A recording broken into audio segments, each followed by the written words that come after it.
All right, welcome everyone to Rise of the Robots episode 7. And we've got a special guest today for a one-on-one town hall. And Mr. Matt Miller is dialing in from New York City. How you doing? I'm doing well. How are you? I'm good. Friday Happy to be afternoon, two here. guys chatting about robots taking over the world, right?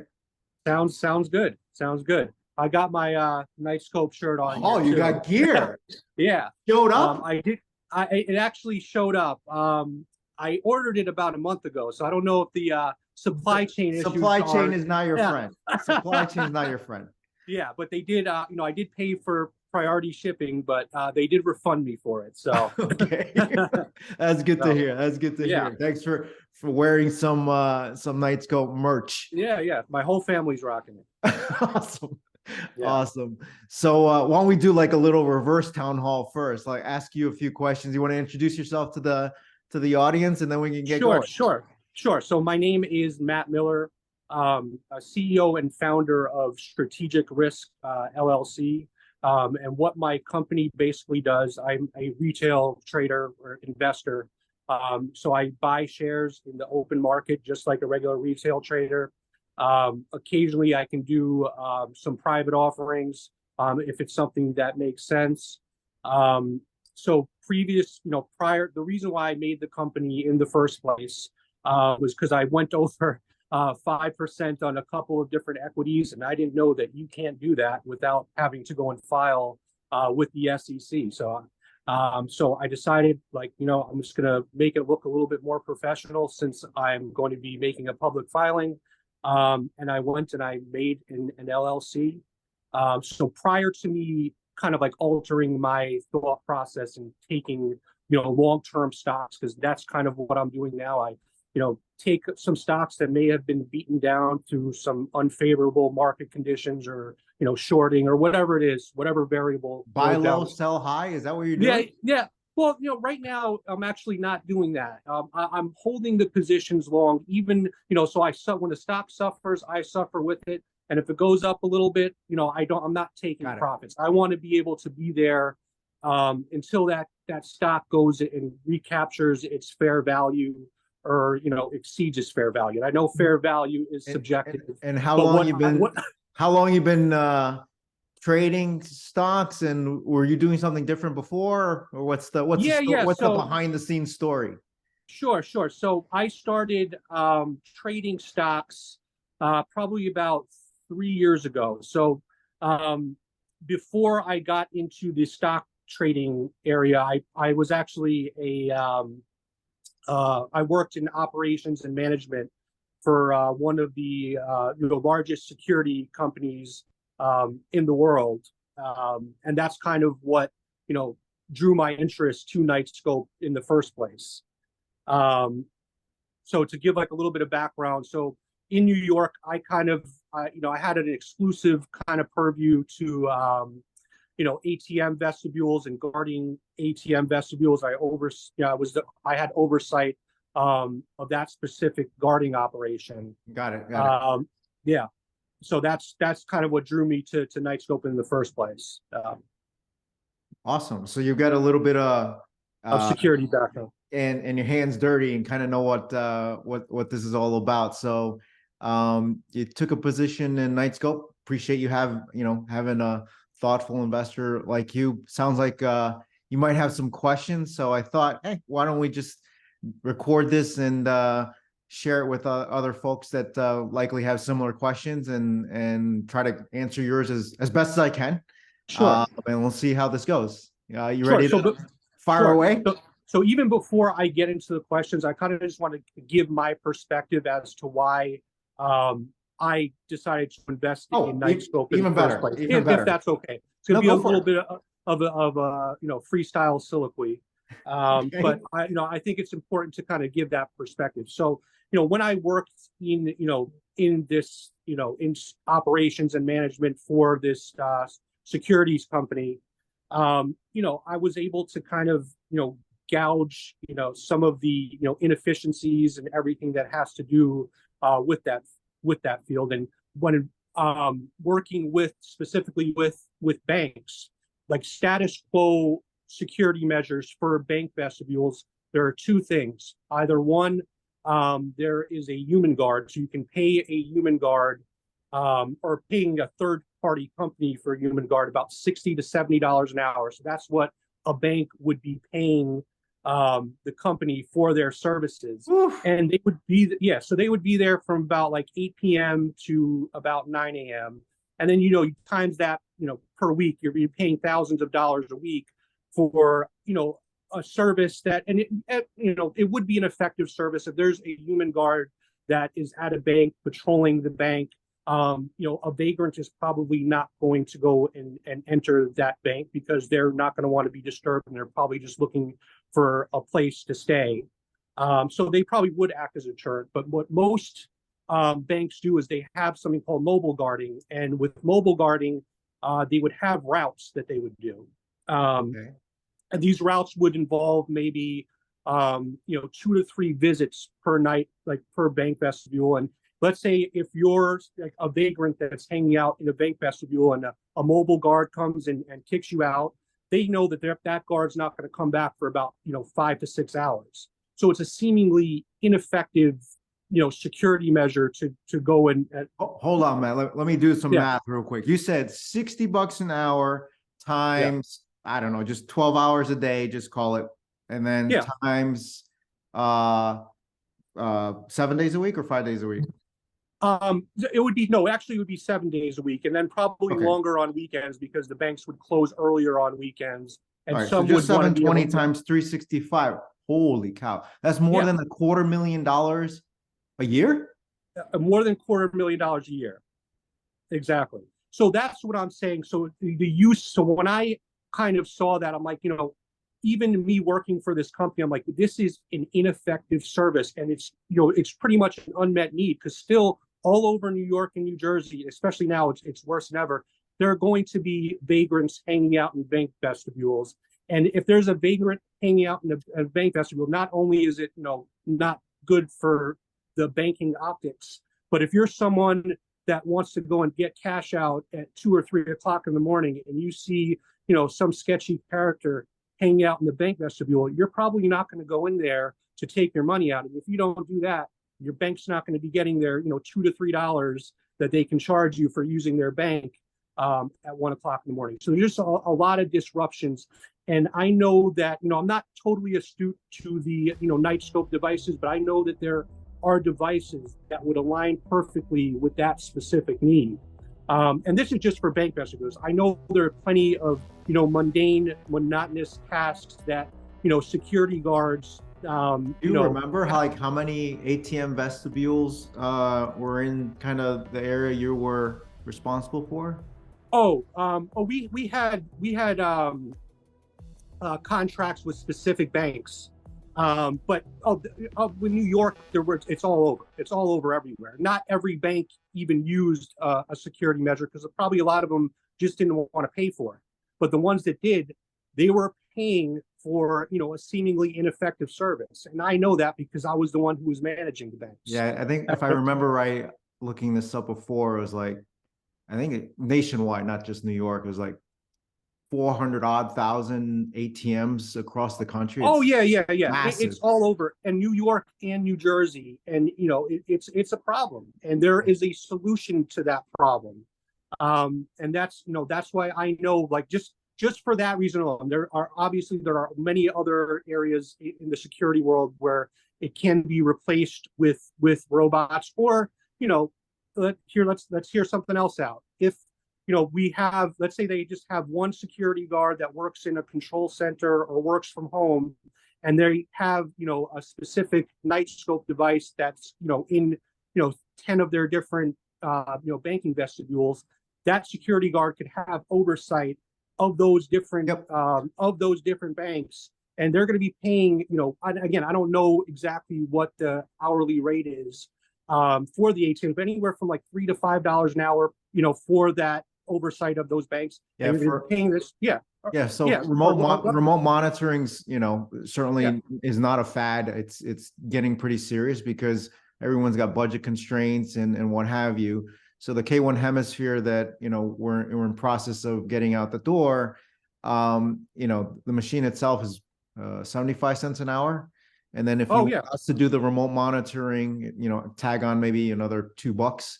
But, less than $3, you can remote monitor a location versus, $60. I'm hoping we can give our clients a really handsome return on investment. So we'll see. Oh, absolutely. So that's kind of what drew me to Knightscope as an investment. And also the I think when I first took my position was, I think I'd signed up for, to get the emails whenever there's a press release, and there are lots of press releases, but the one that caught my attention was the the fact that that Knightscope, the K5 robots are going to start the rollout of the pilot patrolling New York subways.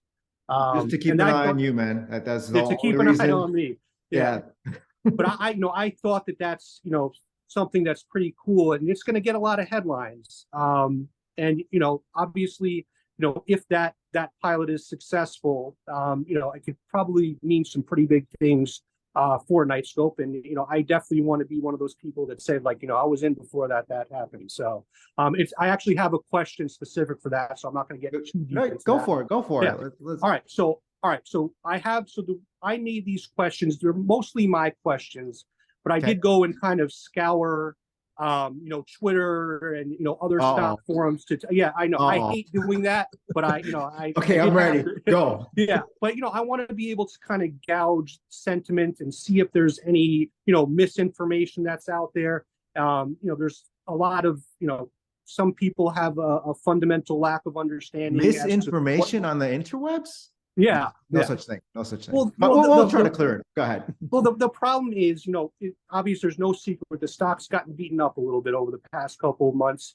And when that happens, if people may have lost, they kind of adopt these conspiracy theories because they're in a vulnerable psyche, if that makes sense. So anyway, I'm going to get into the questions.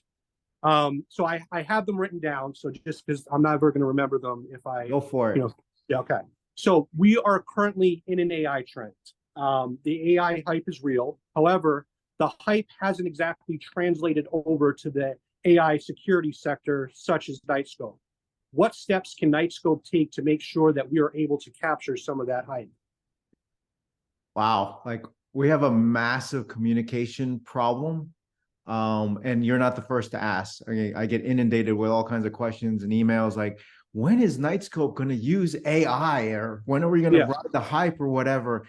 And there's I'll put it in the notes, but there's a blog we wrote about AI robots, and we can't run without AI. I don't think people yet understand, and maybe it's our fault for not communicating properly, but the machines run autonomously. And what that means, it's completely hands-off, level 5, not remote control. And so these machines can patrol areas on their own. What do you need to do that? You need AI. And we've been operating for well over 2 million hours now, probably more than 6 winters and 6 summers. And that's all driven by AI. So for the machine to navigate by itself is AI. For the machine to, on its own, decide when it needs to go charge and when it needs to get off the docking station and all that, that's all autonomous charging and recharging. For us to detect or read a license plate, that's all AI. For us to detect a person, to do facial recognition, all that stuff is, the whole thing is AI. And what's a little weird for me is we're a pure play on AI of actually practically using it. Like, we're generating millions of dollars of revenue, and people are like, when are you going to use AI? And I'm like, did I miss something? So I think we got a huge communication problem, and we need to do a better job of getting the word out. And for us, it's not hype. It's literally the technology, the real thing, utilize.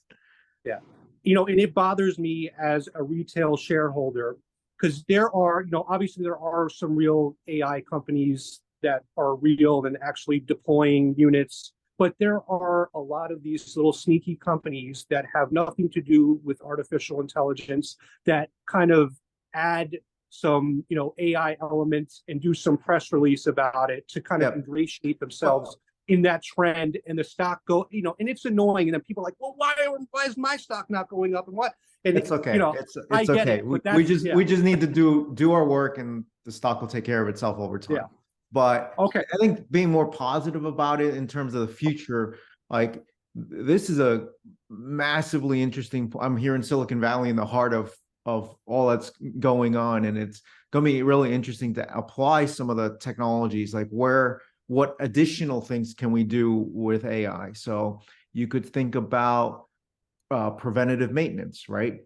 Maybe it's Yeah. less glorious than something client facing, but for us to be able to have the machines self heal, for us to do more machine learning on the navigation side of things, how you do video search, or even I think the latency is still problematic. So I'm going to notionally say when we have not 5G, but maybe 6G and or private LTE combined with, I don't know, Chat GPT 6, 7, or 8, having all the machines be able to actually carry a conversation without the latency of going up and down, that's not, an impossibility.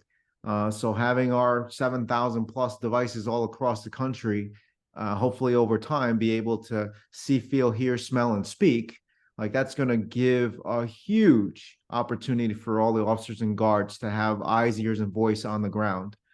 So I think we're just at the beginning of it, but just to underscore the point, we can't operate without the basic elements of AI. So it's not hype for us. It's real world, pure play opportunity with Knightscope. So I heard you say Chat GPT. What's that? No, I'm joking. Hold on, let me look that up. Yeah. All right. So we have a big event coming up where Knightscope K5s will start the pilot program of patrolling subway platforms in New York. This appears to be a high-profile pilot, as after all, it is New York. I'm guessing this will get some pretty significant headlines when going live. Is there any expectation of what this pilot can do for Knightscope if the pilot is successful? Also, how would you define success of this pilot? I think before we get to that milestone and success, just looking backwards, I need to take a moment to thank the team, thank our suppliers, thank our investors who made even the opportunity to do this. I think that one of the reasons I started the company is, my town got hit on 9/11. I'm still really pissed off about it. So the rest of my life, I'm dedicating to better securing our country. And then to have the honor and privilege to do a press conference with the mayor of New York City and the entire NYPD brass, have a police escort for the Robot Roadshow pod to come into town, and then have the pod sit there in Times Square for 3 days. It's still surreal to me. Like the emotional bit. Forget the business, forget everything else for a moment. Just that achievement was absolutely incredible. And then to be able to celebrate that we got our first, contract with the city and NYPD is massive. So just need to take a moment to do a reality check. Like, wow, the largest city in the country with the largest police department in the country is giving us a shot, and we wouldn't have been able to take that shot if the team hadn't been killing themselves for years to try to get this all to work, and then for all of our 35,000 investors before the public listing to give us the capital and fuel, literally, to make it possible. I mean, it's just incredible to me. So fast forward to kind of where we are now. We're in like, oh my God, it's like the dog that caught the bus. Ooh, we got to make sure that everything's perfect, so that we're having daily calls and making sure everything ticks and ties. And to make things a little bit even more complicated, NYPD is going to get the first machine of the 5th generation. So it makes things a little bit more complicated because it's a brand new product, and it's first official deployment. So there's a lot of work that still needs to be done. The mayor told the world that we plan on deploying here in June or July, and we're trying really hard to make sure we meet that desired goal. Certainly public information. The NYPD and the city has been struggling with attrition, and if I recall correctly, I think the numbers were on the order of 33,000 officers at NYPD, and they're losing 3,000 to 4,000 a year. Is highly problematic. So it's time to reimagine public safety. And I think the commissioner made the right point during the press conference, which was, there's been innovation for decades and decades. Like, at one point we didn't have a 911 dispatch, right? That didn't exist. There was no fingerprint DNA tests or CB radios and all that other stuff. And this is just one more tool to continue the evolution on, serving and protecting the community. So I was very glad that the city allowed us to bring the pod there into town to introduce formally the technology, so we can stop the robots are coming and kill everybody and take everyone's job. That's not the case. We need the machines to do the monotonous stuff and let the humans do the enforcement and decision making. And it's started a conversation. We're giddy that we have an opportunity to do this, but we're also a little nervous because I'm nervous eyes are on too. us. Eyes are on us. Yeah, And we're hopeful that it goes well. And there's opportunities where we can be thoughtful and helpful. And I think where I get excited is if a client or prospective client has an issue and has budget to address it, and we likely can meet everything that they're asking for close, things get kind of exciting. Where we get a lot less excited is, somebody shows up with some, whiz bang dream that we can do, and wants to pay us to do it. And we're like, what you're asking us to do is not possible. yeah. But I think in this case, us patrolling during the night shift in a train station to help relieve, having some of those officers be able to be in more poignant locations, help with resource allocation, have them be able to remotely monitor, as we were discussing earlier. Yeah. I think is going to be wonderful. But New York's a complicated location with the eyes on, so we're trying to be very careful. We've got the task list is very long. I'm trying to picture it. So again, I don't know if this is something you could speak to now. Is the K5 robot going to be kind of like going back and forth through the subway platform? Or are they going to kind of sit still for a while, or just still kind of sit still and then kind of do their so the Yeah. machines are not going to be on the rails, not going to be in the trains, not going to be on the train I was kind of like platform. picturing like a 400-pound robot trying to navigate around 400 people in Times Square. So train think station. about it as one of the reasons we're excited about this is because not on the train platform, but like the hallways and the concourse or lobbies of a train station, in a lot of cases, frankly, looks like a mall, right? Yeah. Do we patrol malls? Yes. Yeah. So we've kind of been down this path before, so we don't get all queasy about, oh my goodness, how are you going to do this? Because frankly, let's say pre-COVID, imagine 3 o'clock in the afternoon at a mall on a Saturday. It's complete mayhem. Yeah. It kind of looks like the mayhem at a Times Square subway station. And then mind you that we're going to be at the first go patrolling just the night shift. So it's a little bit less madness. But technically speaking, I think we're feeling pretty good. Yeah. And as an investor, obviously, if this is successful, I'm thinking bigger picture. Number one, and again, I may be getting ahead of myself, but obviously like a larger contract with the city where this becomes more of the norm of having K5 robots being stationed in subways, and then obviously other cities following suit. because again, New York is probably the largest, or it is the largest police station in the U.S. And I'd imagine that other cities would follow suit if successful. So that's just my personal thoughts as to why I'm very, very excited about this specifically, and that's kind of what pushed me to make a large investment. So that's that. So I'm going to move on to the next question. So there have been some pretty eye-popping improvements in the Q1 ER in terms of financials, pretty much in every fundamental category.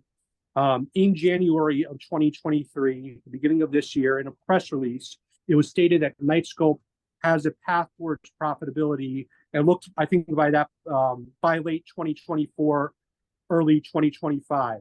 So based on when the article was published. Now we're almost midway through Q2 2023. Do you still feel confident in that path to profitability? I think we have there is a path, and frankly, there's multiple paths. Okay. We try not to give finite, very specific guidance, because in a lot of cases you can cut this a bunch of different ways. Product mix has a huge impact, staffing levels, etc. And so there are multiple paths to get there. But I think if we focus on 2 or 3 facts, probably help people understand kind of that there's an opportunity here to do that. One is, last year we clocked in at, I think, 5.6 million of top line revenue. Yeah. At the end of the first quarter, we had almost as much in the new contract backlog of the entirety of 2022, right? So if we can just deliver on everything that we just signed or have in the backlog from the first quarter, we would pretty much almost match the performance from last year, and we're only at that time a quarter of the way done with the year. So I think that's first kind of point.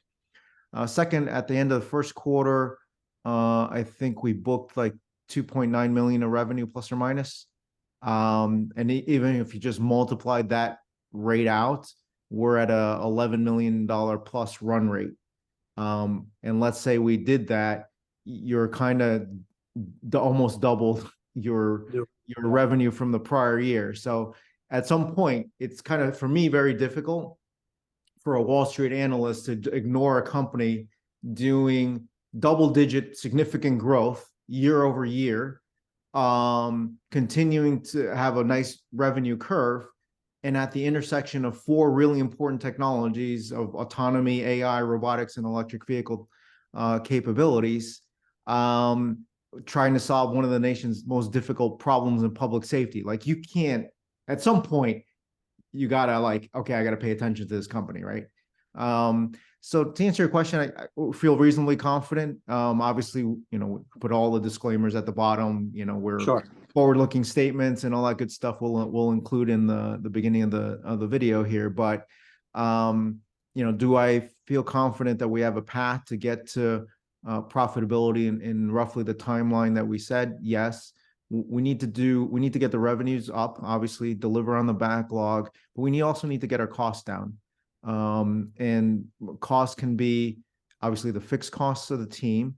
And in a lot of cases, you need to understand that there's some economies of scale / efficiencies by having more revenue over the same amount of folks. So for example, we have a staff running 24/7 to monitor all the machines across the country.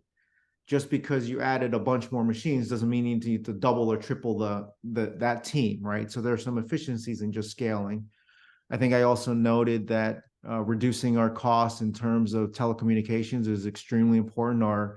The good news is our clients are using the service a lot. The bad news is the clients are using the service a lot, and it eats up a lot of data, since we primarily run on 4G or 5G LTE. So getting folks switched over to private LTE, as well as doing some say software maintenance and efficiencies to get the amount of data used down is going to be really important. nailing down the service costs. Now, this is what a lot of folks maybe don't understand, Matt, is, if I had you drive your car 24/7 for 4 weeks in a row, and we'll figure out your fueling, like at the end of the month, you probably need some maintenance and service. Yeah. Frankly, after 6 or 12 months, you probably would have expired the entire warranty from the automaker, right? So that's the level of the machines keep going, and you need Yeah. to maintain and support them. And then there's the efficiencies of just building the machines. I think I've noted several times the new 5th generation machine that the NYPD is going to get the first one. The current production machine takes us 120 hours to build. And it's over years and years of, okay, how do I get this to work? Okay, fix this. But now we've got 2 million hours underneath us, and we kind of know, well, okay, maybe we should redesign this, redesign that. And with the new machine, we should be able to be, I don't know, less than 20 hours. And so you can build 5 or 6 machines in the time that we build one. Obviously, that's going to go to the bottom line. So there's a bunch of things that need to come together. And as you noted at the beginning, we put up pretty positive news almost every week, like clockwork. Yeah. But it's a mystery to me. For some days, we put out unbelievable news, and then we get punched in the face by the markets. Like, okay, we're just gonna keep going. Yeah. Like, we're not gonna go away. So Yeah. we're just gonna keep pounding at this until we get what needs to get done, which is to better secure this country.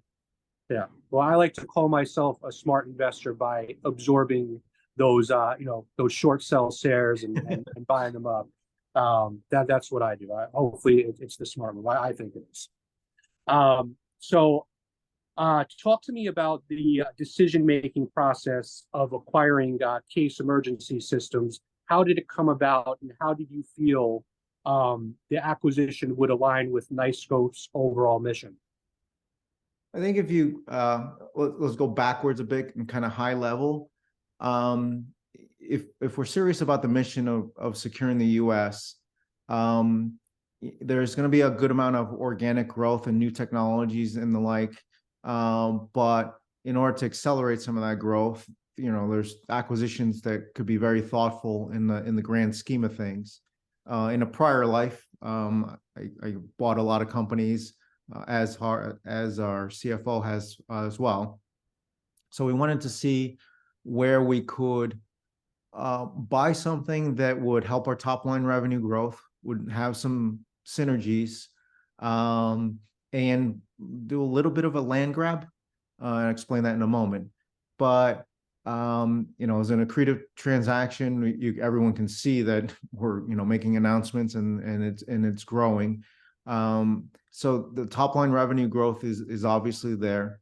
The synergies, we've got a lot of overlap between prospective clients, be it municipalities or campuses or corporations or airports or what have you. So there's some good synergy there. But I think long term, I kind of said it a little bit earlier, if we want all these machines to see, feel, hear, smell, and speak, and in order to help the 2.5 million officers and guards, I think we need to put 1 million machines in network. Well, through the acquisition of Case, we got 7,000 added to the machines in network in one go. And what I'm hopeful in the medium long term is we're able to do a massive upgrade to that infrastructure, and be able to get all those assets to be even more productive than they are today. And I think as the company matures over time, we'll likely to continue to be acquisitive.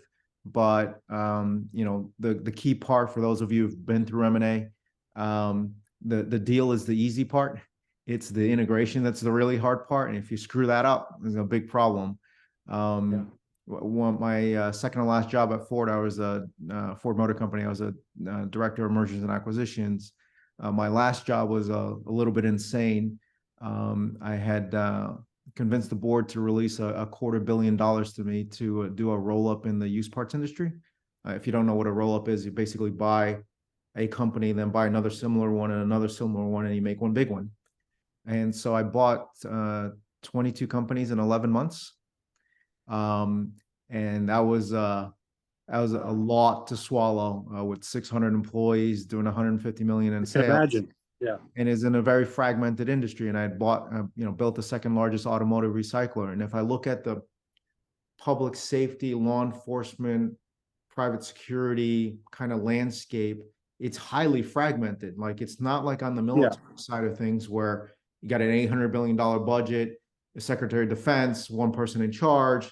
There's a Lockheed and Northrop or Raytheon to build whatever you want, and the 2+ million soldiers get whatever they need, which is fine.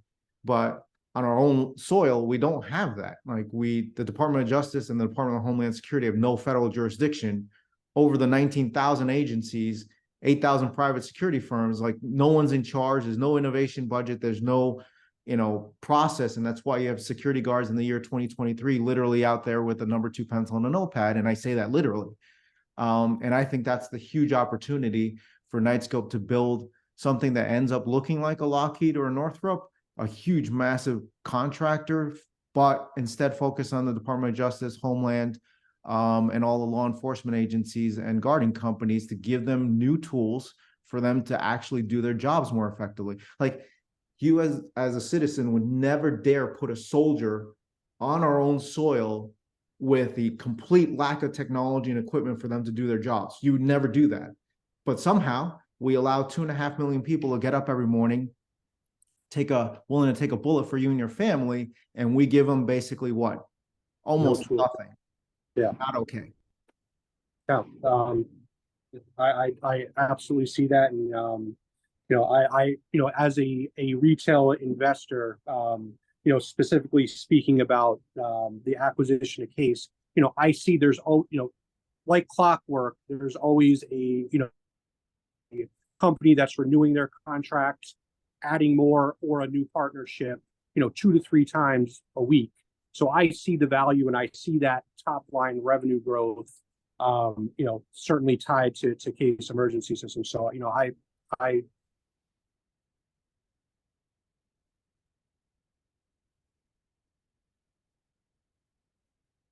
Uh-oh. Matt, I think we lost you. Can you hear me?